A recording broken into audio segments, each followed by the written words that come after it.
What's up, everybody? It's your boy Big Steve in the house again today, and I will be talking to you guys about Diablo 2 Resurrected versus Project Diablo 2. Leave a comment, let me know which one you like more and why. Otherwise, let's dive in. Okay, everybody, I'm going to be going over some pros for Project Diablo 2 and some of the reasons why I love this game so much and some of the reasons why I think this does a way better job than Diablo 2 Resurrected. So, first things first, I'm going to start with the inventory.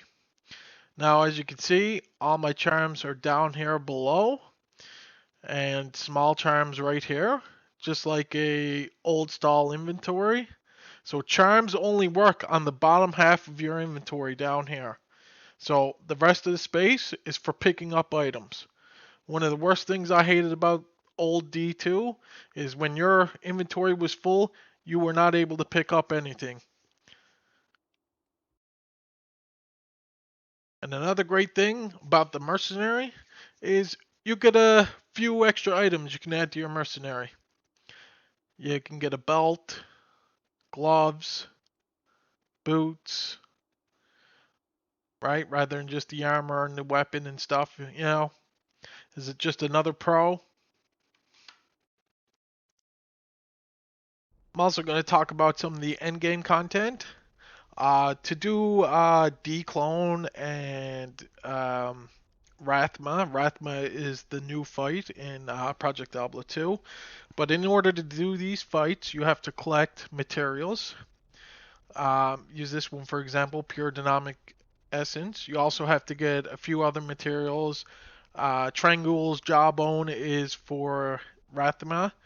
And these fights are extremely hard. Only so many players are good at doing these boss fights, and certain builds are required to do them.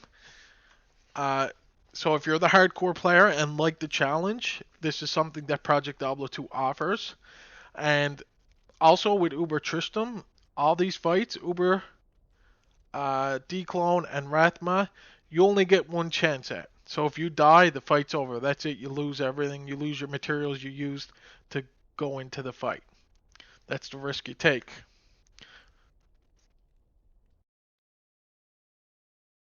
Now, something else I'm going to talk about is there's no bots. If you are caught botting, you are instantly banned. They do a great job at looking after this stuff. Also, there's no hacks.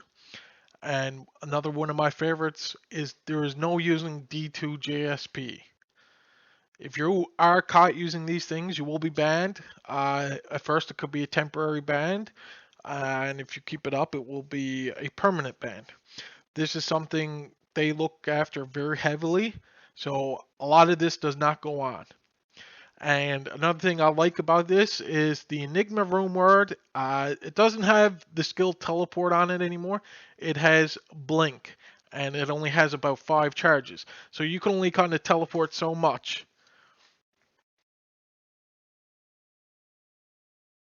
And one of my favorite parts about Project Diablo 2 are collecting World Stone shards. Now these can drop in any act, any difficulty, anywhere. They're just like a common currency. Um, Now what these do is, as you can read, maps, you can slam maps. There is mapping in Project Diablo 2 for the end game content. That's something else I'll get into later. But it has a chance to socket an item by 75%. It has a chance to mod, and it has a 25% chance to brick. So that what brick means is you can lose the item altogether, or it will turn it into a rare. So technically losing the item. But for an example, I'm going to show you guys right quick. I got a pair of hot spurs. See how it shows that they're clean. I'll go over to another item. See how it says corrupted? That means this item has been slammed. That's why it has one socket on it. So let's get into it. I'm going to put this hot spurs into the cube. My world stone shard. So I'm going to show you guys it before and after. The item never bricked. And it added poison resist 20%. Now, what's great about this is you can get like armors, and you can get like 3 sockets, or you can get +1 all skills on a certain armor, which really changes how some builds will go and what will be required for some builds. It makes the game very interesting, and like I said, it changes the build diversity because you can do different things with different items.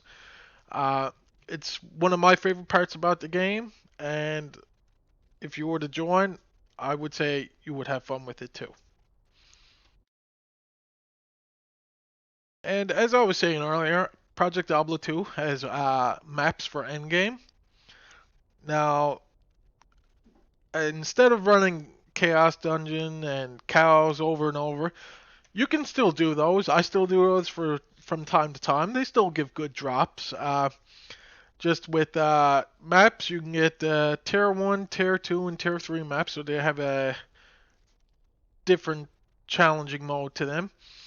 And maps just really change the in-game content a lot, and inside of maps you also have events that can spawn. So with maps you can actually roll different mods. I'll go to Anya and show you guys. Let's see, Misk. So with a Zakram orb, you cube with a jewel, Thull rune or greater, and a white map, it will turn this map into a rare map.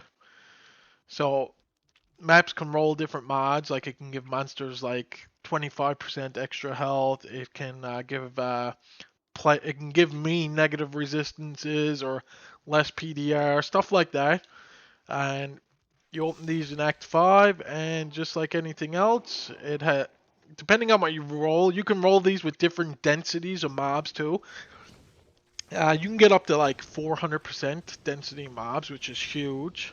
And just like every map, at the end, there's a boss, and they can drop certain materials that is required for the Diablo declone fights or Rathma. It's just something else to look forward to in Project Diablo 2, and this is the way you get to level 99. Most people make public games, and you have 8 players, you're playing together, and you're always clearing maps. Another thing I will say is where we do not have D2JSP, Project Diablo 2 does have its own trading site, and this is where you can do the same thing you almost do on D2JSP. You can I'll show you guys quickly. You can hold Control C. See, it's a copied item to clipboard. Now I go on the website, and when I hit Create Trade, it will automatically show the item I just copied. And you can search items, and people can list what they want for it. It's very similar. It's another great thing I like about Project Diablo 2. And another thing is the community on here, they're great. Most people will help you. I've been playing Diablo 2 for almost over 20 years. The old D2 community is usually full of scammers or botters. You couldn't almost even trust anyone, or most people wouldn't even talk to you if you went in a game to talk to them. This is the complete opposite. It's one of the reasons why I fell in love with Project Diablo 2, because you'd get on and you'd start playing with people, or people would help you out or give you free items, or if you had a question to ask, they would answer it. Which was something I was very surprised by, just by knowing the way the old D2 community was. So if you join, it's something else to look forward to. It's okay to be a noob sometimes. You, you don't learn without making mistakes. So that's just something else I loved about Project Diablo 2. Now I'm going to talk about 2 new items you can get. Was introduced in Season 5. Um, Lilith's Lilith's mirror and the file of Lightsong. Now the mirror, what this does is say, I got my Trang's armor. I would go to the cube with my mirror, and let's take these guys out. And I'd put my Trang's armor in, and then I put my mirror in, and when I hit transmute, it would make 2 copies of my Trang's armor. Now, one would be white, the color white, and one would be black. It's just a cool thing in the game, and for the GG players to show off. Like when you see it, it's like, oh man, I really wish I had one of those. Right now, currently, a mirror costs anywhere from 60 to 80 HRs. So, like I said, not every player is going to get them. They're really rare to get. And for the vial, what the vial does is it can make almost any item ethereal. So, say you find like Titan's Revenge or something like that, and you stick the vial in the cube with it, bam, you got an eth pair. Simple as that.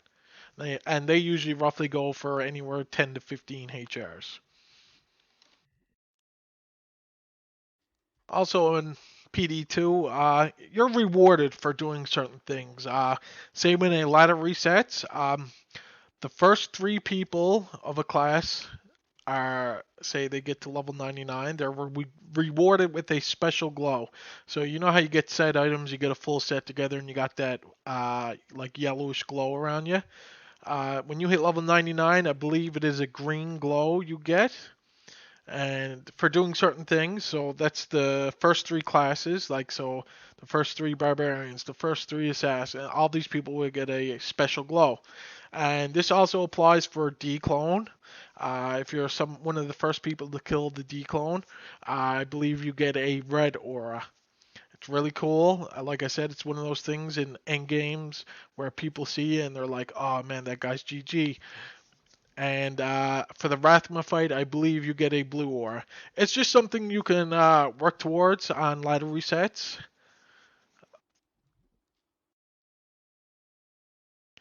Well, hope you guys enjoyed the video. I will be posting some more PD2 content, and I'm currently waiting for Diablo 4 to release. I will be doing a lot of hard content on that. Also, I play other games like New World. I'm trying out on December. I will be doing other games like that. So if you like that style of content, hit that subscribe. See you guys in the next one.